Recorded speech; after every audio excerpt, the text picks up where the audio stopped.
want to talk about this resonance economy.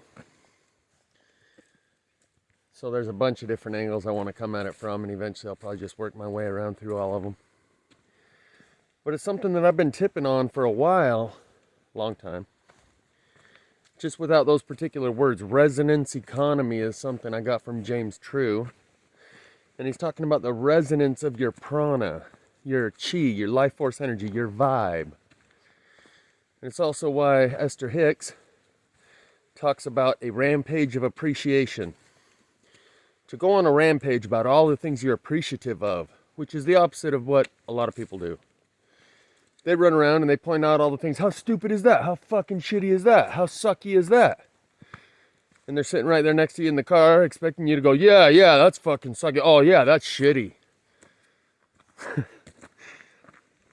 I don't want to get into any names, but there's someone I would take a car ride with, and that's what made the whole car ride miserable all the way to and from work. That's all he would do is list and itemize and recite all the things that he has grievances for. Fucking Melanie, can you believe she did this? Oh, fucking Mariah, fucking Maddie, fucking Mom. All the things that he has grievances over. Showing his disapproval for this, disapproval for that. Can't stand this, hate that.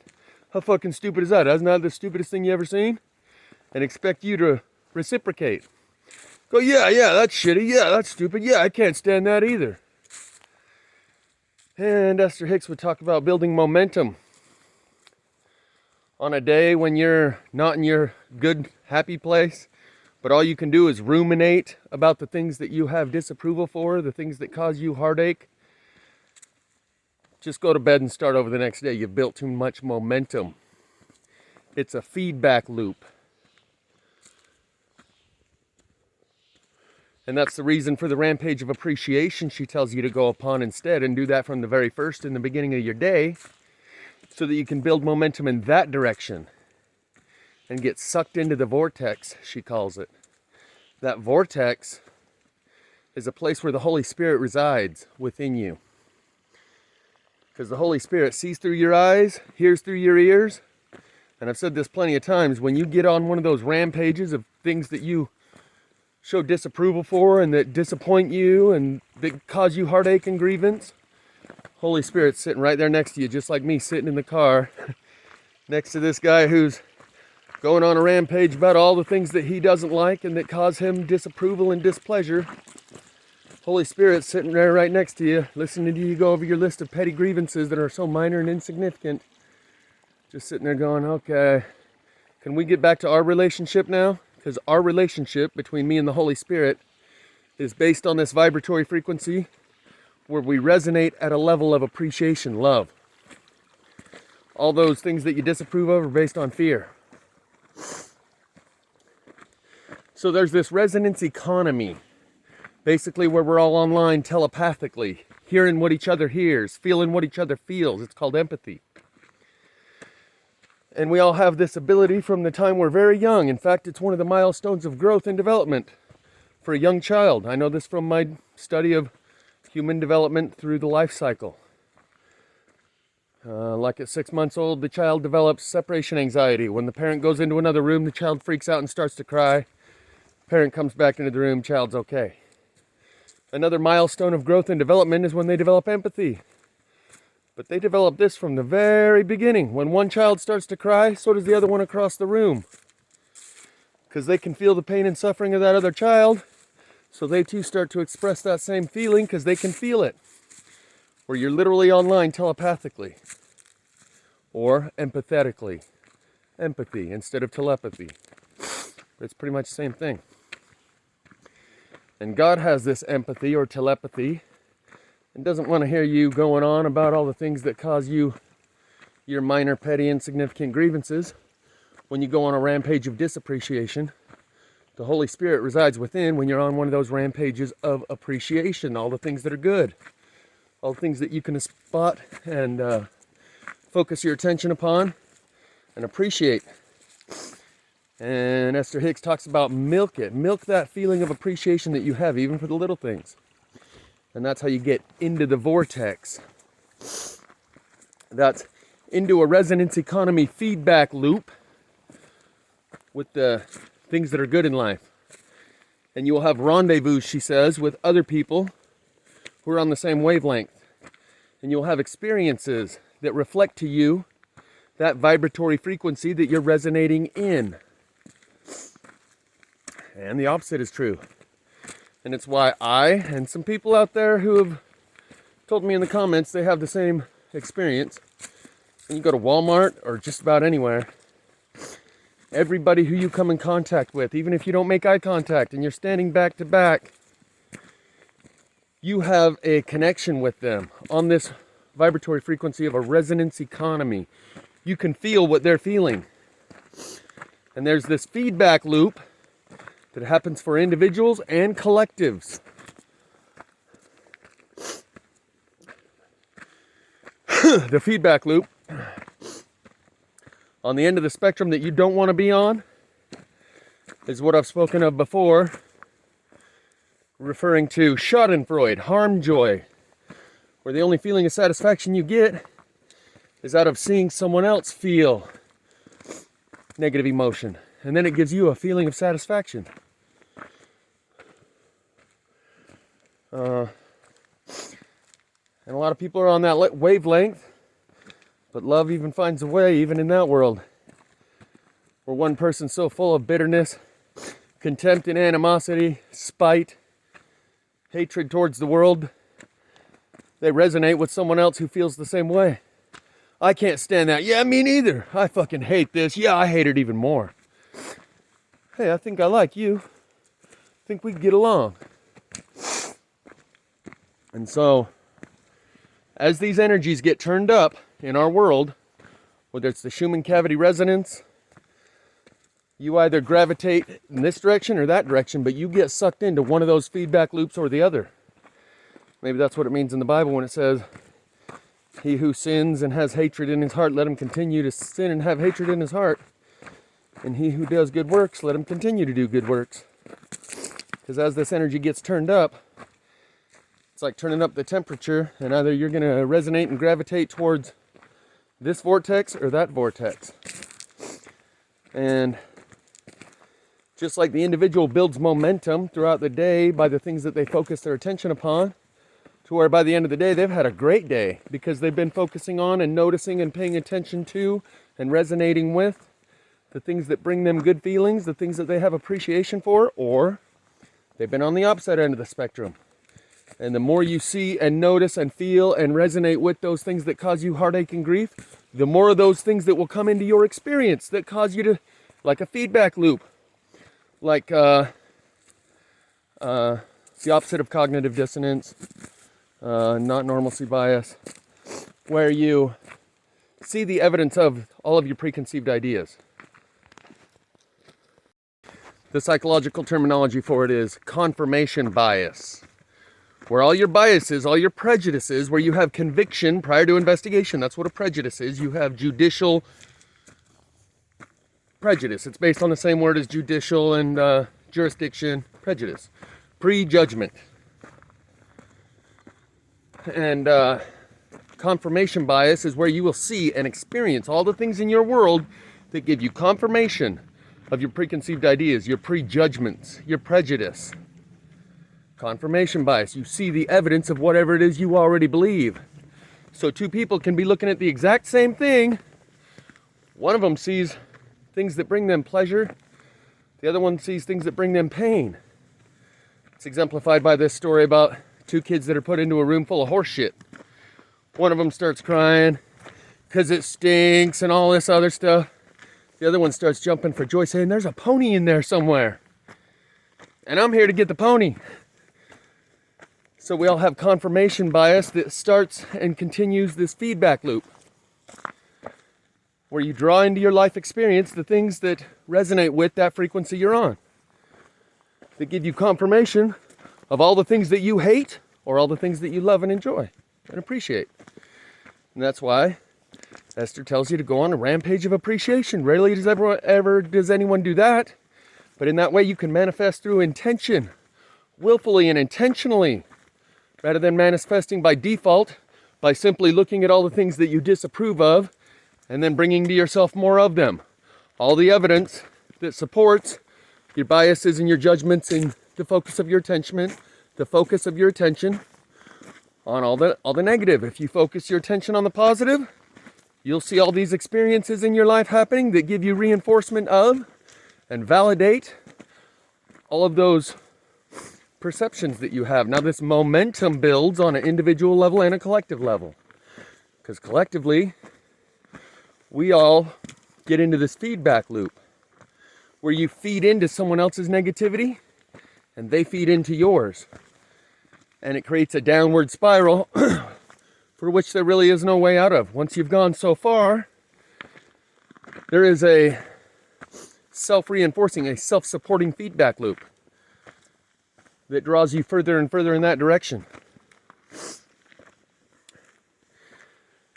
So, keep all this in mind as I segue to another piece of the puzzle.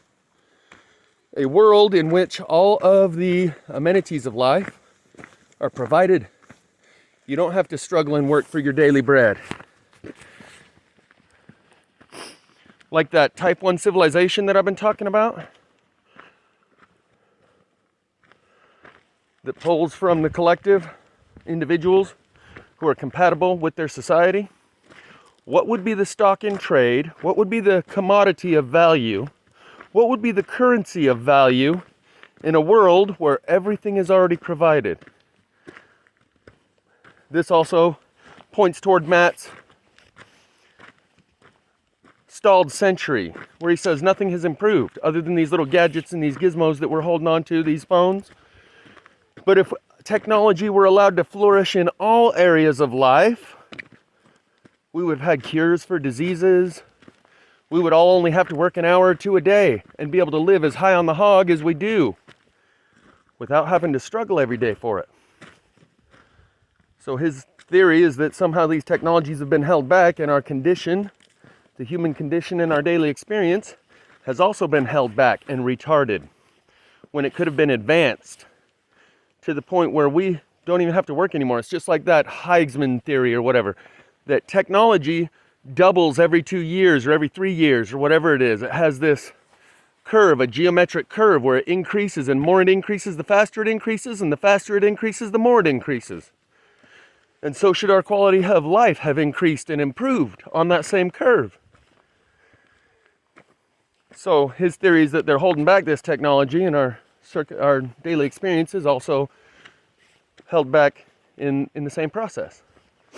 So in a world where it wasn't held back, technology is allowed to increase at its natural exponential geometric curve, and so is our quality of life, and the ease and the comfort with which we can live improves and increases to the point where we live in a society where, because technology's increased, all of our creature comforts are provided for us through this technology, like compound interest.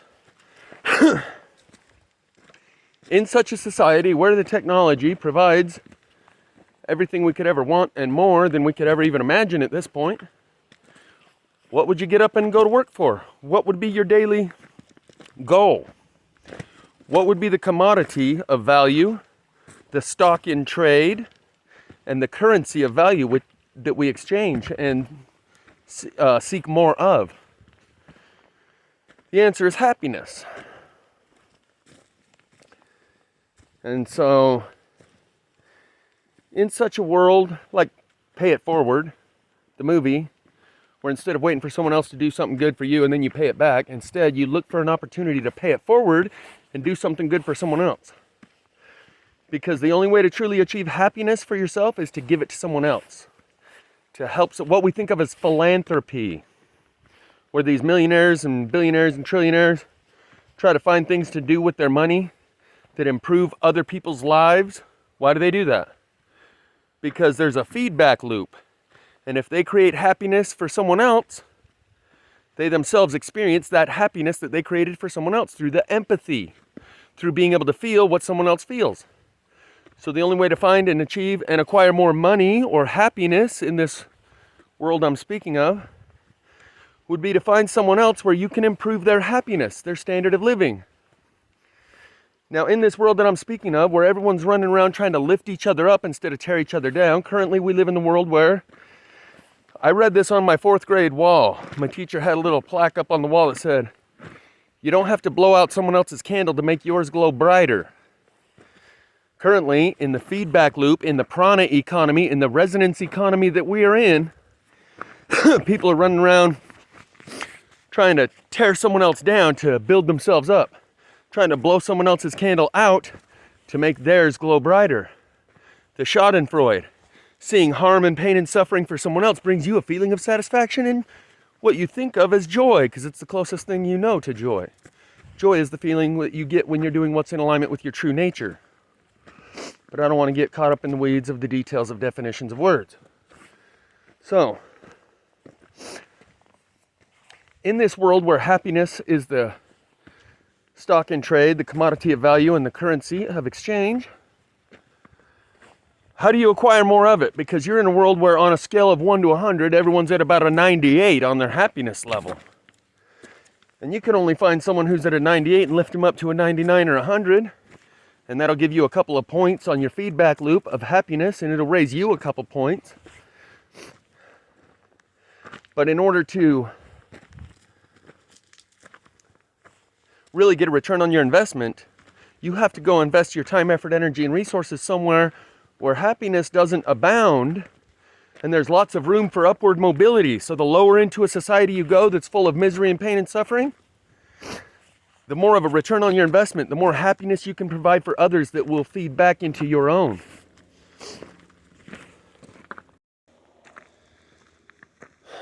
So, if you lived in such a world where that online telepathy, where you hear what other people hear, you feel what they feel, you wouldn't want to let people into your world that are plagued with Schadenfreude, possessed by demons, who get their joy, their satisfaction off of other people's pain and suffering. You wouldn't want to hear their thoughts that are just a fucking sewer of gutter of garbage, or feel their feelings that are just a ruminating, repeating cycle of all the things that cause them grievance on their rampage of disappreciation and disapproval. You would want to let people online into your telepathic group, your empathy circle, who resonate at the same vibe. So if you could project yourself into someone else's shoes, which is what empathy is, we have this ability on a smaller scale to get into a society where this type of ability is on a larger scale, I believe is where we're going. But like I said, God's sitting right next to you, listening to you rant about the petty, minor, insignificant things that your attention is preoccupied on. And that's when the Holy Spirit leaves. Doesn't stick around too long with people that are in misery. But there is, what I just explained, an attempt to go into a world where people are less happy and bring them and show them the way to be happy in order to get that feedback loop, like philanthropy. In order to get more people resonating in your resonance economy on that vibe, feeding into the feedback loop. Right now, we feed into each other's negative emotions and feed off of each other's negative emotions. That's what the Schadenfreude is. You cause someone else a negative emotion, frustration, anger, resentment, contempt, get them all pissed off, and then, you see what I did to that guy? You're feeding off of their negative emotions.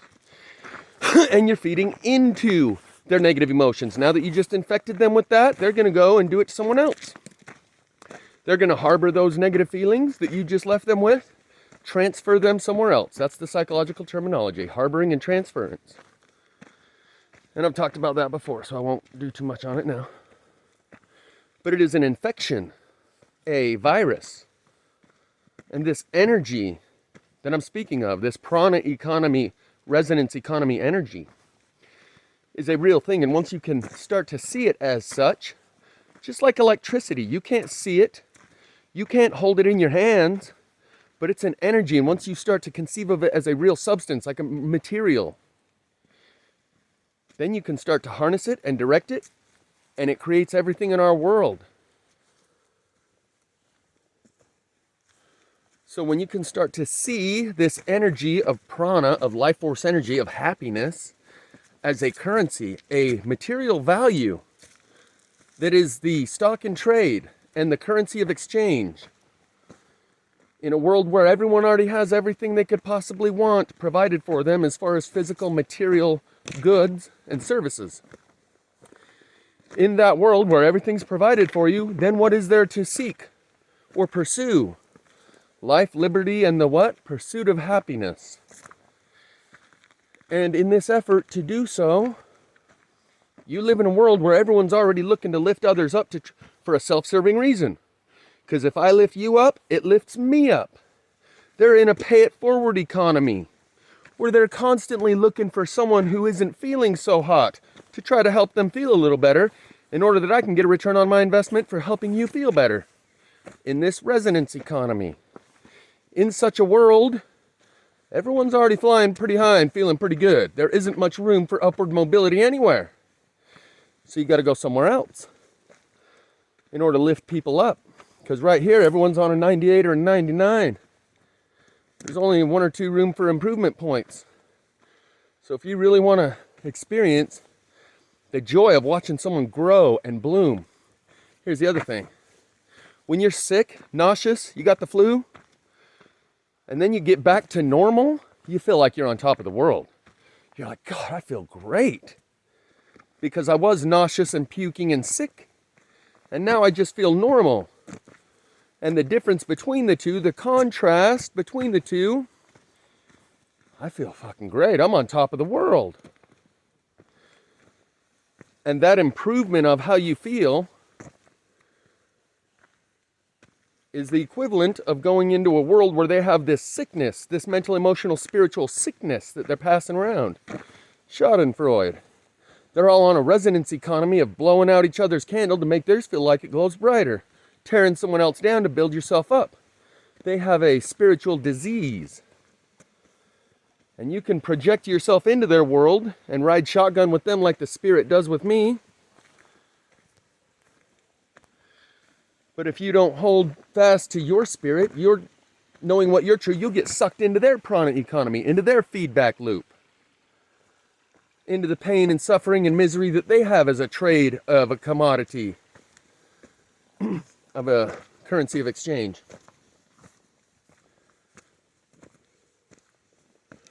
And so going into a world like that, you're at risk of catching their disease, their spiritual disease. And right now, as the volume's getting cranked up, that Schumann cavity resonance, that energy, you're either going to vibrate and resonate with this frequency or that frequency, and as it gets turned up, it's a stronger current pulling you in whichever direction you're going to go. And so, at some point, the potential for improvement disappears and we have a better return on our investment if we go elsewhere. At some point, there is a feedback loop. They're in a downward spiral to the point where they're a lost cause. There aren't many in this culture of consciousness that are going to be opportunities for us to extract and uplift because they're so caught in the feedback loop of the resonance economy of that negative emotion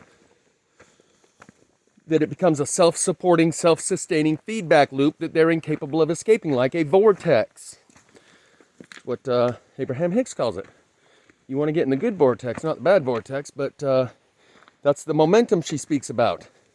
As an individual, start your day off with a rampage of appreciation.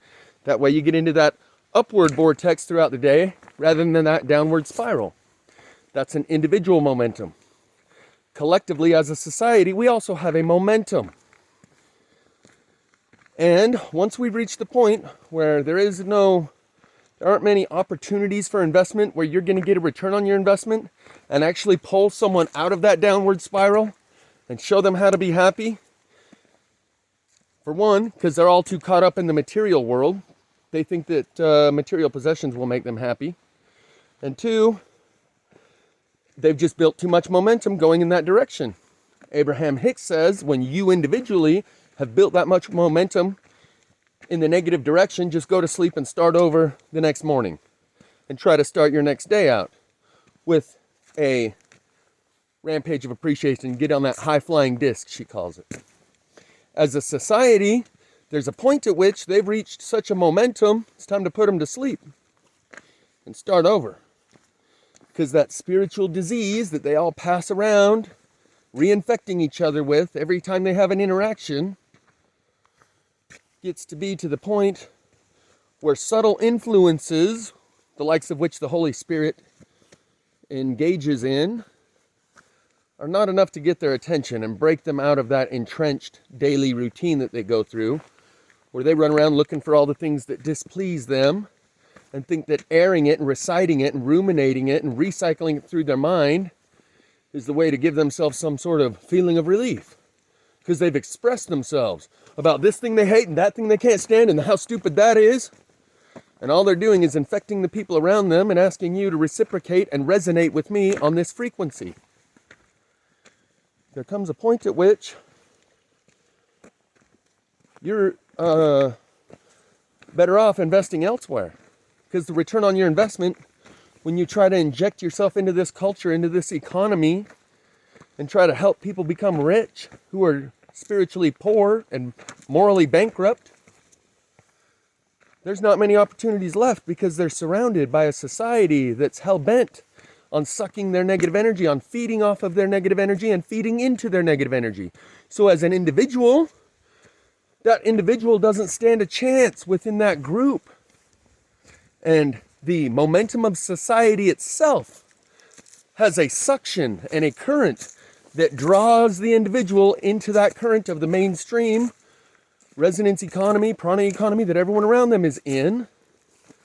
And we should go invest elsewhere. There's individuals elsewhere that could benefit from our time, effort, energy, and resources that we spend trying to show them how to live. Because these ones, they're too far gone.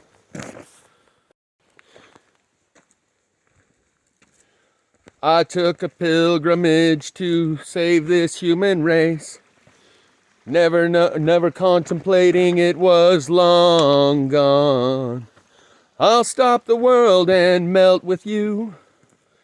I'm seeing changes and it's getting better all the time. Yeah, like with each reset. So honesty and being a good person, which is what leads to a world worth living in because it's filled with people who are worth living with, go hand in hand. You cannot be a good person and dishonest at the same time. Oh yeah, I'm a good person. I lie, but I'm still a good person. Doesn't happen. Because you'll lie and tell yourself whatever you need to hear in order to make you feel better. The things we believe are whatever makes us feel better. If that makes me feel good, then yeah, I believe it. If that doesn't make me feel good, that's not true. And we choose all of what we believe based on how it makes us feel. And when you choose to align yourself with the truth and face the truth, whatever it may be, no matter how much it doesn't make you feel very good, it resets some things. But truth and honesty are the primary ingredient that determine whether or not a society or an individual can find happiness. Lies lead to pain and suffering. That's why the Bible talks about how he's the father of all lies. Dishonesty and lies are what leads, directly and indirectly, to every form of pain and suffering and misery that exists in our world today. In order to get that pain and suffering and misery, someone lied to themselves or lied to someone else. So, the only way to have happiness as an individual or a collective is to have morality, to be a good person, to be a person worth living with. That's what makes a world worth living in. And in order to have morality and be a person worth living with, you have to have honesty. I don't want to hammer this point into the ground too much, but it's just a basic truth that I've learned through experience. Because you see, kid at work, he said he's obsessed with work. Obsessed. He even used that word and defined it. Said, obsessed means you can't get enough. I spend hours on the weekend watching YouTube videos on how to run a grader. so I can be better at work. I'm obsessed with this work. And he explained to me that the reason why was because him and his brothers had some rough years where they didn't eat nothing but ramen noodle. And that he is going to prevent that pain and suffering and misery that comes with the lack of money for himself and his brothers and his future children. He said for his kids, I was like, you got kids? He's like, no, but someday I'm going to. And they're not going to have to go through that shit that I went through. And so his reason for being obsessed with work is that he sees it as a way of alleviating pain and suffering for others. Whether it's his brothers or his future children or whoever he may so choose to try to alleviate their pain and suffering through the money that he can acquire through the work. That's why he's obsessed with the work.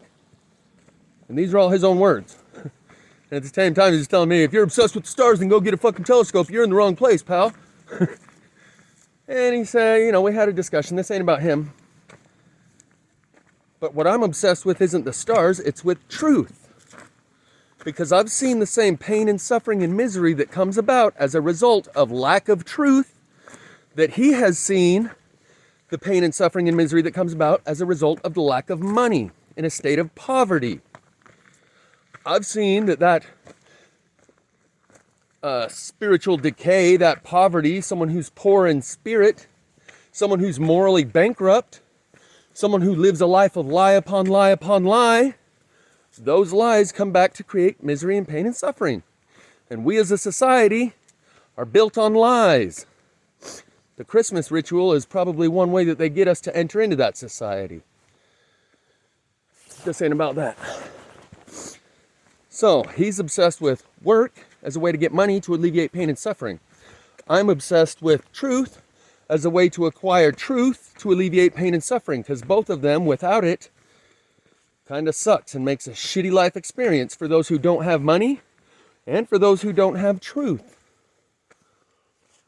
And I've spent my whole life in pursuit of that truth.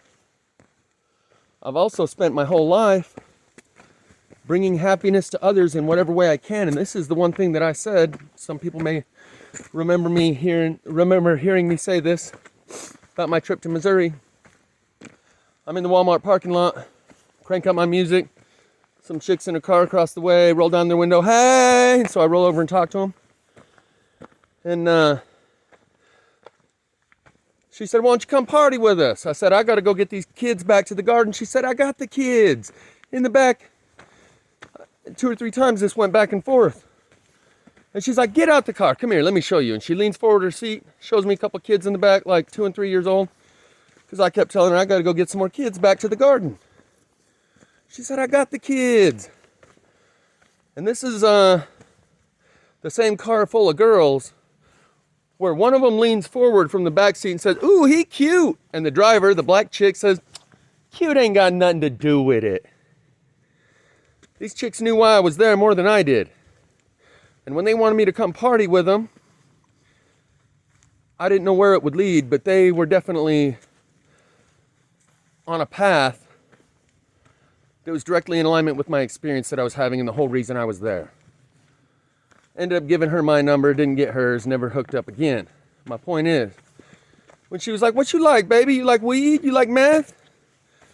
It was another test to see if I was on meth and one of those people that have seen through the veil by cheating and using meth, like James True says, crystal meth addicts. Anyway, I said no. Well, no. All right. I'm just trying to see what make you happy, baby.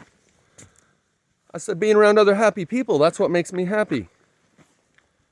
So I've learned this a long time ago. And it was part of my mission from very early on, before I ever knew anything about a Prana economy or resonance economy.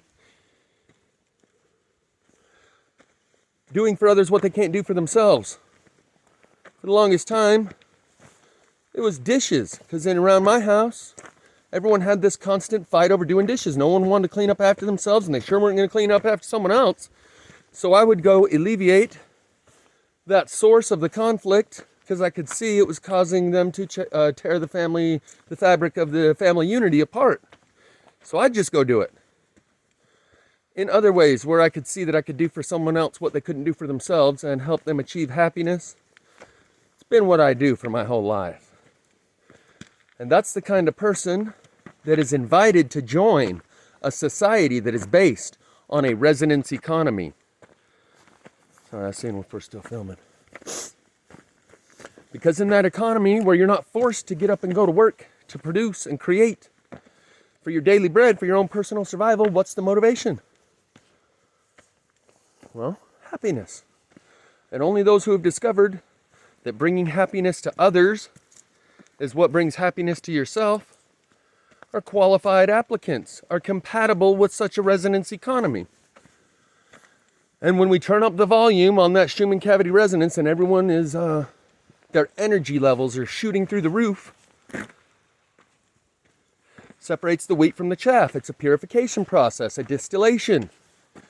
Just like the metallurgist who puts the sword over here in the fire, and then brings it over here and hammers on it a couple times, and then puts it back in the fire, and then brings it over here and hammers on it a couple times. Each time he hits it with the hammer, you see little sparks fly out. Those sparks are the impurities. That sword ends up becoming tempered steel, and the tensile strength of it is much stronger without all those impurities. So it is with our society. As they turn up the heat and the pressure, the impurities get squoze out. People either are drawn to and gravitate towards and resonate with love or fear. Those are two primary emotions. Everything else is a derivative of. All those negative emotions, hate, contempt, anger, animosity, bitterness, jealousy, all of them are a derivative of fear. You cannot be in love and fear at the same time. They don't exist in the same place at the same time.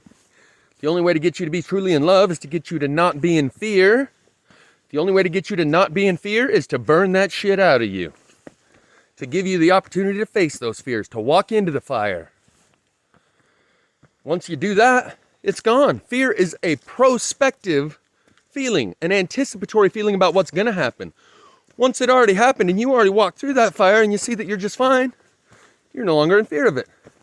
I'm no longer in fear of being microchipped. So when I say that I don't fear an AI God, easy for you to say, you're already chipped. Yeah, it is easy for me to say. Until then, the primary fears of a lot of these truthers are reptilians and Freemasons and AI. AI is what they've got you to fear. Fear is what keeps you in this resonance economy. Fear is what will get you to retaliate against God. Fear is what will keep you from graduating. Fear will keep you in this prison. Like David Icke said, from prison to paradise. This place could be transformed overnight if we would all vibrate on that frequency of love. And I know that sounds like some airy-fairy shit, but this is from my personal experience, and I'm a very left-brain, analytical, sober-minded person. From my own personal experience,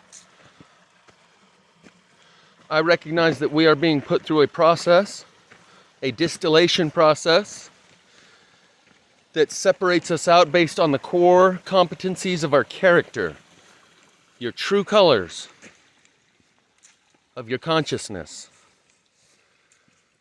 And love leads to a higher consciousness. Fear makes you abandon your mind, and your higher order thinking skills get paralyzed.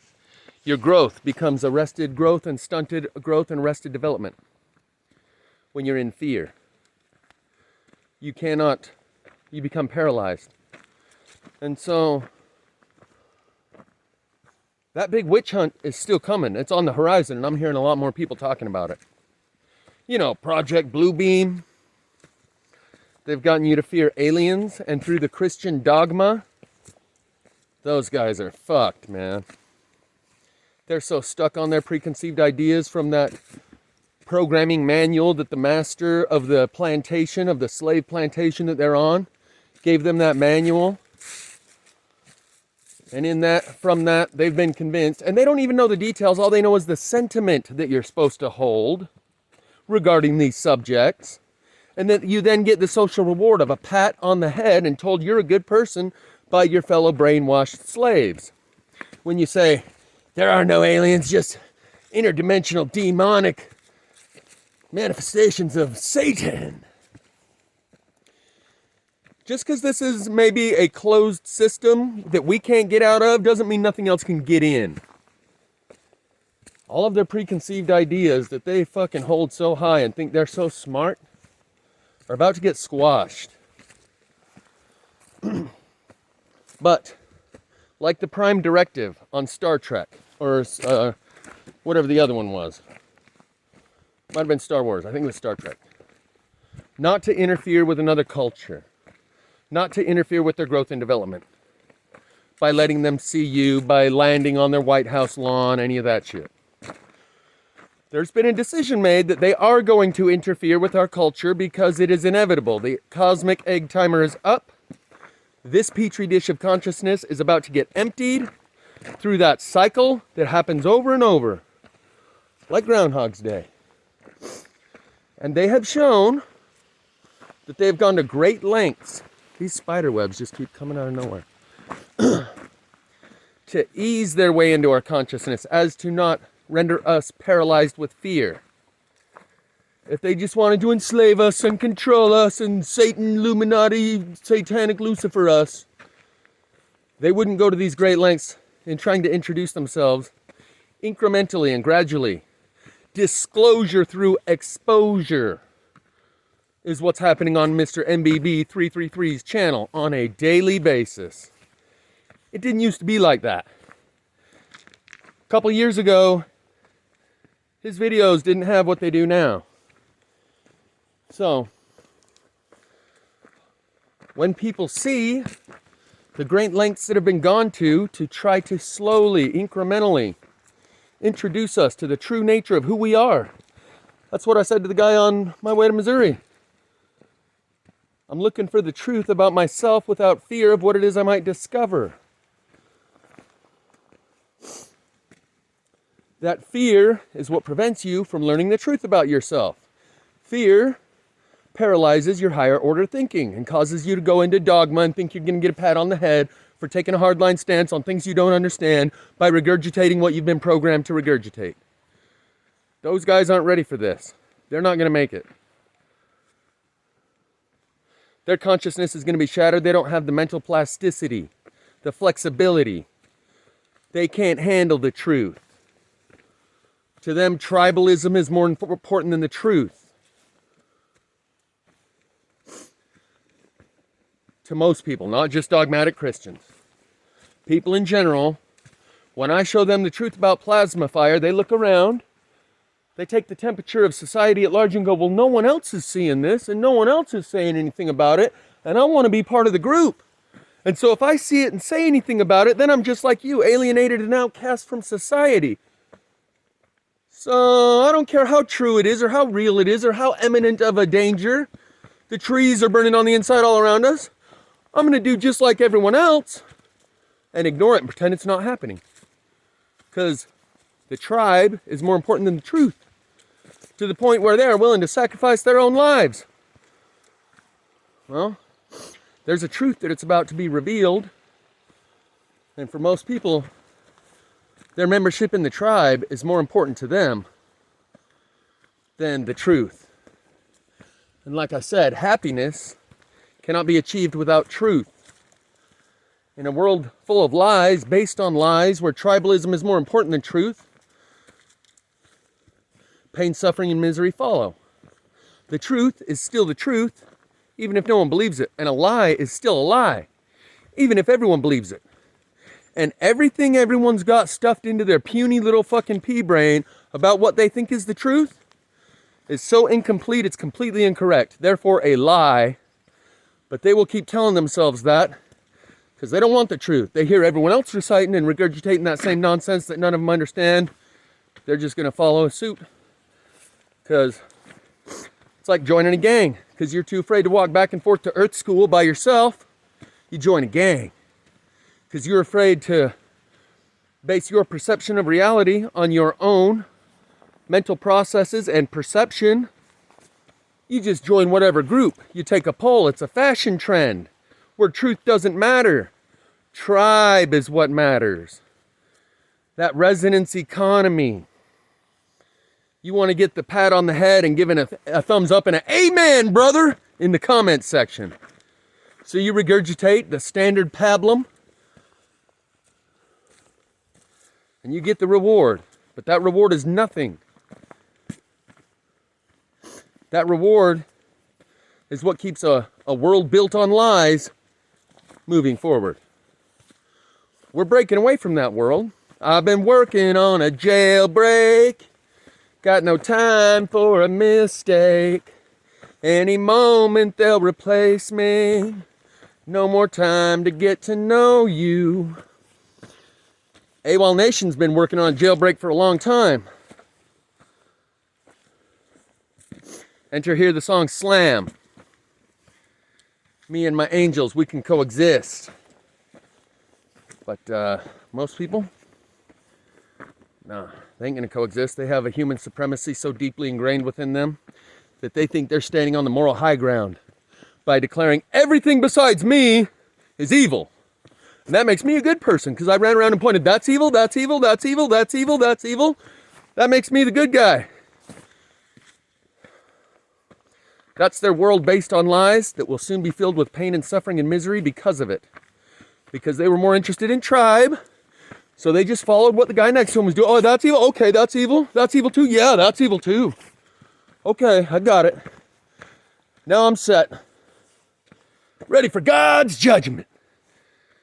They ain't got a fucking clue.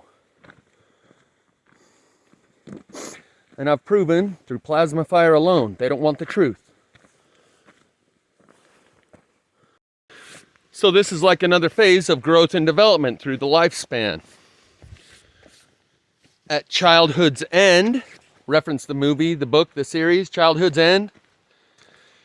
At childhood's end, around teenager years, during your childhood years, you just want to fit in and find a group of friends to hang out with. So you wear the same clothes as them and you start using the same lingo as them. Once you hit your teenage years, you want to differentiate yourself and express your individuality. So you start doing things to your face, poking holes in your face, coloring your hair, getting tattoos, and in some way expressing your uniqueness and your individuality. Most of these people are still in childhood phase. They don't want to go it alone. They don't want to find and express their true, unique, individual, I am me, I am free spirit. They want part of a collective spirit, a hive mind. They can't resonate on a resonance economy, just me and God. They need people around them to support them in their self-image and their worldview. They can't do it by themselves, for themselves. And go explore. And the reason for exploring is discovering. All these truthers, they're not really truthers. They're part of a comfort movement, not a truth movement like James says. Because when I've shown them plasma fire, and they continue focusing their attention upon and making videos about any and everything else, they don't want the discovery. And so, now I'm going to backstep a little bit on something I said earlier about you guys just being cheerleaders. I needed that. I needed your witness for a while. When I found that implant, no one would give me their witness. Jeff who? And so you guys were my surrogate family because all of my family had abandoned me.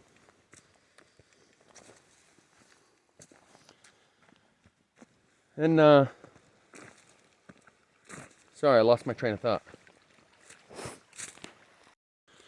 So on a previous video I made where I spoke of having to go it alone and abandon everyone in your life, from your church members, everyone in your community, even family, even your children, even your parents, brothers and sisters.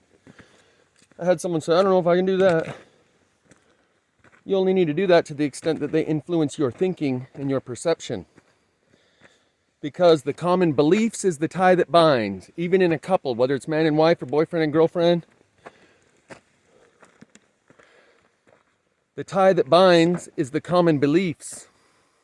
And oftentimes something will happen where one of them has an experience and suddenly their whole worldview is altered and we're no longer compatible because he's not the same man I married, or vice versa.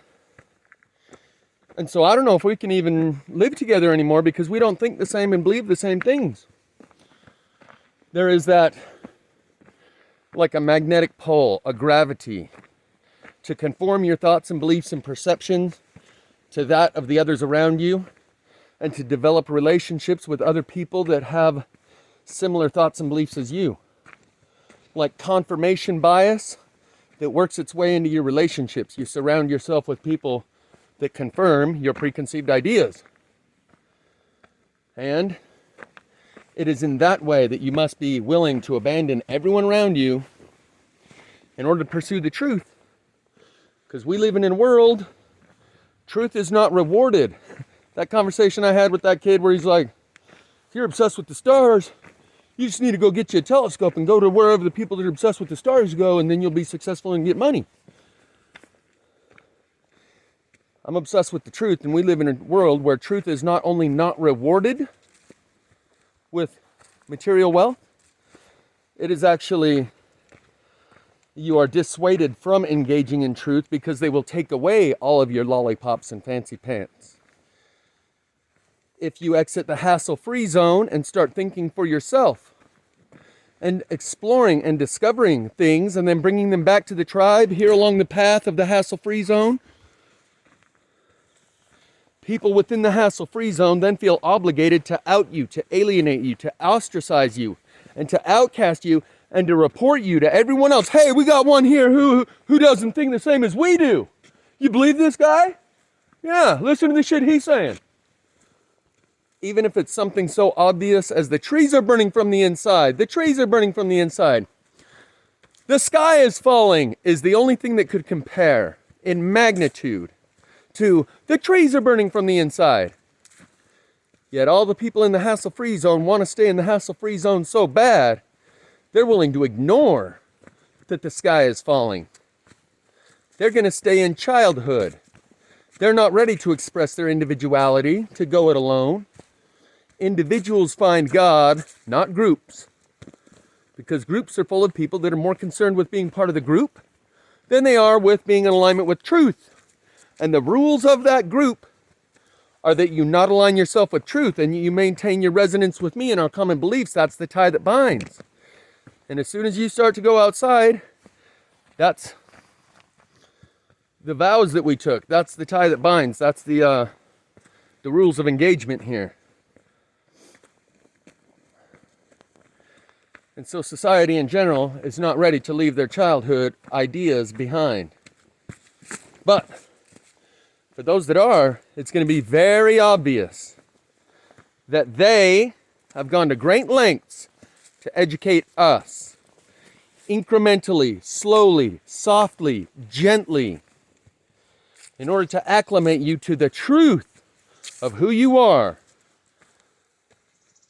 Only those that are willing to discover the truth about who they are without fear of what it is they might discover are capable of being open to the truth. The rest close themselves off to the truth. Recite some shit about how they're just demons. We're in a closed system. There is no such thing as aliens. You don't really believe in God. Those people believe in a nebulous, ethereal, vaporous concept of God. And once you show them real physical beings that are God's representatives, those aren't God's representatives. Those are demons. Those are anything but. In other words, they have such human supremacy that anything besides me is evil. That's their childish ways that they refuse to relinquish. That's their xenophobia that's been pounded into their head and into their heart with fear as the primary nail, the stake that drives them, nails them to that cross. And that's where they'll stay. They'll make their stand. They'll take their hardline stance as a soft-minded person on things they don't understand. They will virtue signal as if reciting that junk they don't understand means something to someone, and that makes them a good person. And I'll die right here on this. This will be the hill I die on, is reciting this gibberish. That's my allegiance to tribe. That's how much of a good person I am. That's how much of a good tribe member you are. You got to be willing to leave that tribe in order to embrace the truth. Because nobody here has the truth. And even if you're only in a relationship with one other person, that person ain't got the truth either. And your relationship with them is based on your common beliefs. So if you're going to become in alignment with the truth and resonate with the truth, it's going to create dissonance between you and that other person that you had a relationship. Because the tie that binds was the common beliefs, and that's when you were also not in alignment with truth. And once you start to redirect yourself, very, very seldom does your partner also redirect themselves. More often, they abandon the relationship. Why? Because they want to still remain a member of the larger tribe. And they can see that the direction you're going is in a different direction than everyone else here is in. So I'm just going to abandon this relationship with you and cling to my relationship with the larger tribe. It's what everyone else did to me when I found my implant. The larger tribe does not want to hear the truth about our government implanting microchips in children at birth. And now that you have the proof in yourself and 3 other people, I'm just going to sever my relationship with you in order to maintain my relationship with the larger group. It's that simple. Cost-benefit analysis, risk-reward, profitability versus liability. So maintaining my relationship with you is now a liability and a risk. And I'd rather take the profitability and the reward of maintaining my membership as part of the larger group. So, Jeff who? And that's what you got to be willing to do to your friends and your family members and the relationships you have with everyone here on planet Earth in order to go home. Is recognize they've had all the opportunity in the world to see the truth and have demonstrated over and over and over and over and over again that they refuse. The Serenity prayer. Grant me the courage to accept the things I cannot change, the wisdom, grant me the serenity to accept the things I cannot change, the courage to change the things I can, and the wisdom to know the difference. I've spoken to this before. That prayer's got it backwards. And that's what my last few years have been about. I've found that the truth is you summon the courage to try to change the things you can.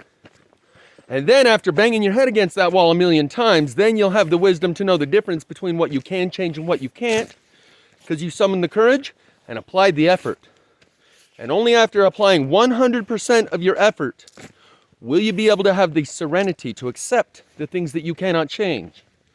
Because if you went 99% of all the way, you'll still have part of you that says, well, maybe I could have changed some of that if I had given it 100%.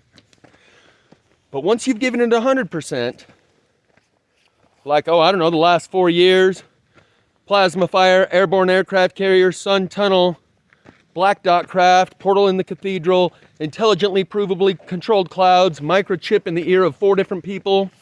Once you've given it 100%, then you will be able to have the serenity of accepting that this is something you can't change.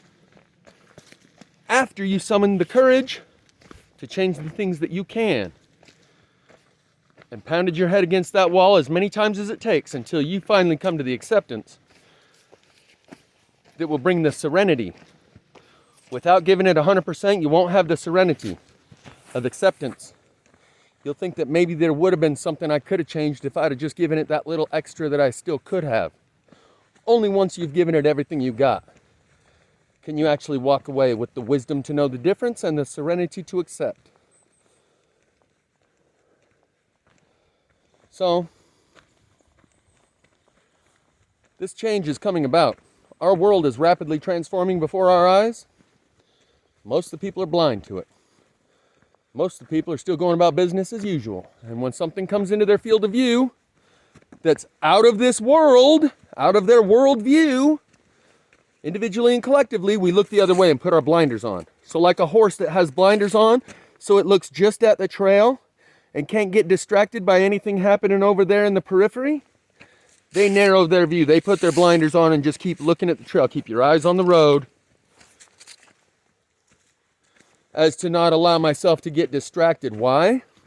Because it will cause them an identity crisis. It will cause them to have to reorder their whole worldview and their whole self-image. If they acknowledge that, yes, the trees are burning on the inside, and this has been documented for 4 or 5 years now. 5 years. This is my 5th summer. Since 2018 was the first summer I filmed it. So 4 years. 4.5 years. Anyway.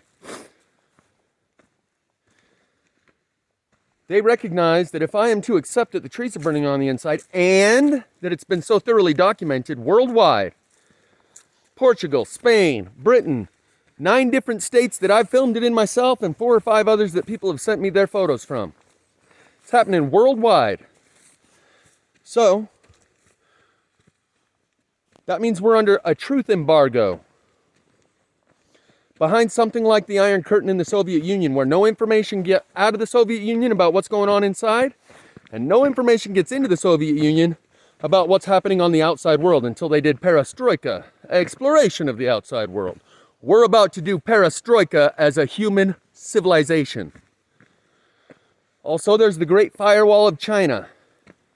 Right now, China's internet is supposedly, we don't know anything, we might be the one behind the Great Firewall. But we're told China's the one that keeps their citizens in the dark. So much so that they call it the Great Firewall of China, where on the internet from China, you can't access anything that's not authorized by the Communist Party leadership. And nothing gets out of China that isn't authorized to go out as far as information about what's happening inside China that doesn't go through the filters and be approved by the Communist Party leadership. Right now, if you are to accept, yes, the trees are burning on the inside, and there is a worldwide cone of silence being lowered on this subject. There is an iron curtain on this subject worldwide. It changes your perception of reality in so many different areas. The media, the police, the fire departments, the politicians, institutions of higher education. Those are just private institutions, right? Any one of those professors could come out and teach his students about the magnetic storm. That's probably the easiest way to introduce someone to plasma fire. I'll include the link in the description. It's a PBS Nova documentary called Magnetic Storm. And because PBS Nova is a trusted, reliable source of information, so it doesn't conflict with their tribe-mindedness, most people have seen PBS Nova specials. They primarily specialize in scientific, educational information and make it entertaining a little bit. This one's called Magnetic Storm. And it explains the world changes that will happen sometime in the future that have happened in the past about the pole shift and some of the things that we will experience during that pole shift. Though it doesn't say anything about plasma fires, that magnetic storm is what's happening right now and is the reason for the plasma fires.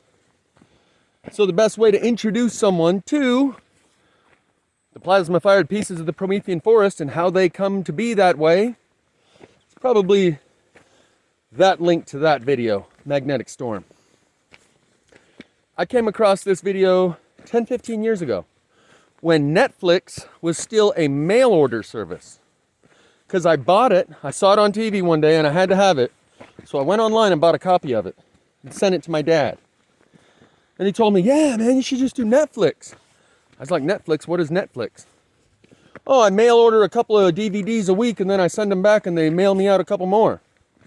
It's just like a warehouse full of DVDs at the time. But when I sent that to my dad, he said, oh, that was cool. I even took that to work and showed one of my buddies. The guys he works with are not fascinated by average, mundane, routine stuff. He's got top secret security clearance 15, 20 years ago. Probably above. Probably CIA. One of the guys that he works with, on his screensaver, when I showed him the blue spiral over Norway that happened when Obama went to get his Nobel Peace Prize. I sent my dad a video link of this. Said, what do you think of that shit? He said, oh, yeah. The guy in the cubicle next to me, he's got that on his screensaver. And that it was in family. We know how that was done. It wasn't us. We didn't do it.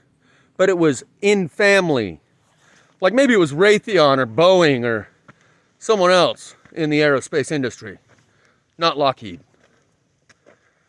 So when he takes that DVD about the magnetic storm to work, to show one of his buddies, it's because it coincides with some of the other things that they're well aware of. But he signed non-disclosure agreements to get security clearances for his info, so he can't talk about it.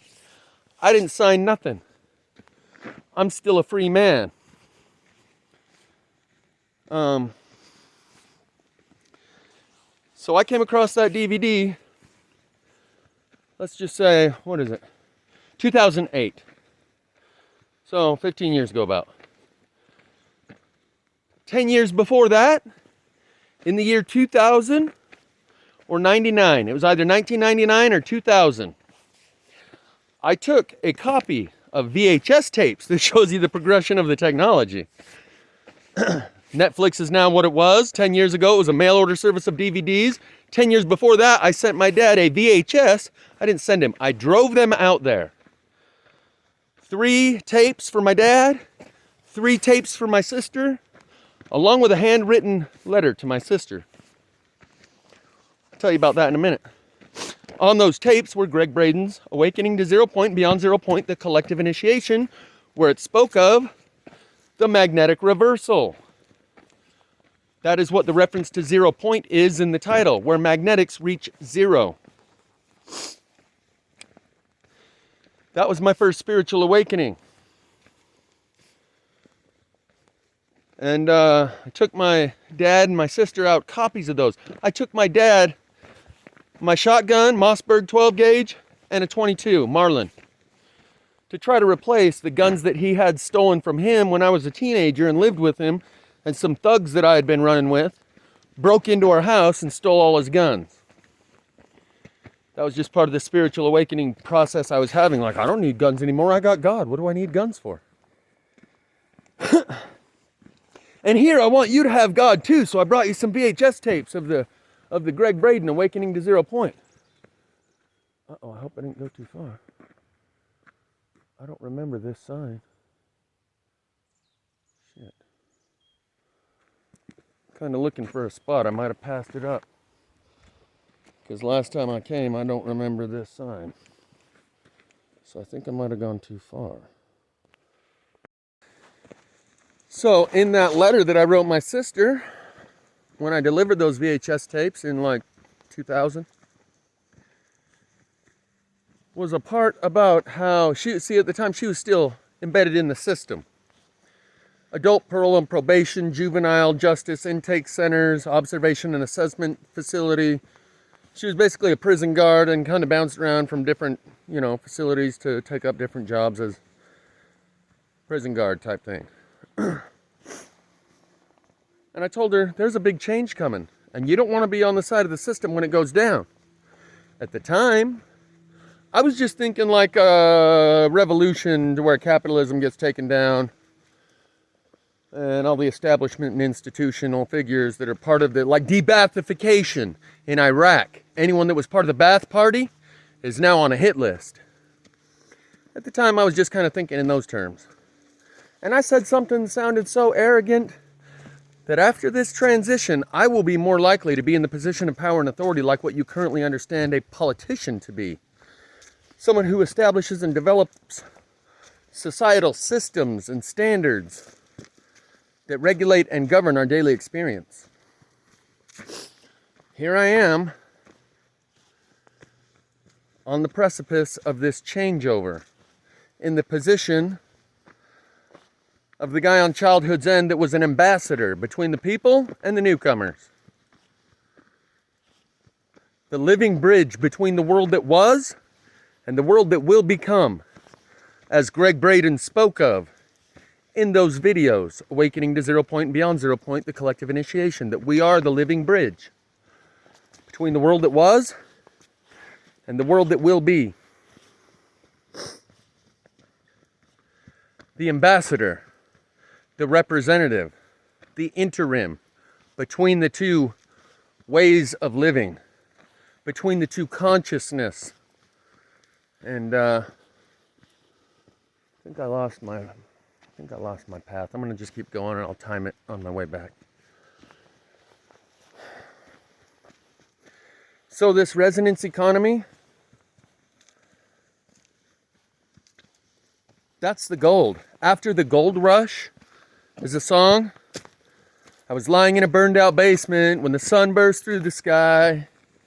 And I was thinking of something a friend once said, and I was hoping it was a lie. And I dreamed I saw the silver spaceships, and the loading had begun. And they were taking Mother Nature's silver seed to a new home in the sun. They were taking Mother Nature's silver seed to a new home. Same as at the end of the movie Knowing with Nicolas Cage. Right before the earth gets enveloped by a fireball, they load up some kids. Only those that heard the calling get to come with, is what the kid tells his dad. So we are the gold in that gold rush. We are what has been being mined, our consciousness, and refined. Once you dig up the ore from a gold mine, you have to refine it into the purified product. Maybe there'll be different levels of separation, like 12 karat and 24 karat, etc. But we're on the brink of being harvested, the great holy harvest. Same thing as the gold rush. We are the fruit that is getting harvested, as depicted in the music video, Salisbury Hill, by Peter Gabriel, where the humans are depicted as heads of lettuce, and the holy harvester, the great farmer in the sky, comes along and processes them. And it shows that some of them go into the lettuce shredder in that music video.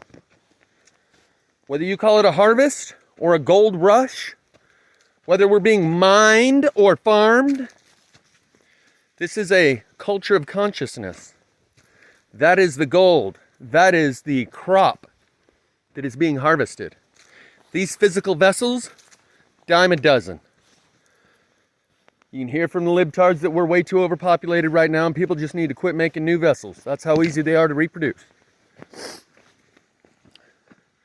The consciousness that's capable of going from childhood to childhood's end, to going from this worldview to the next worldview, after having been enslaved on the plantation that we are on, being told that we're the top of the food chain and there's no one else out there, it's just us.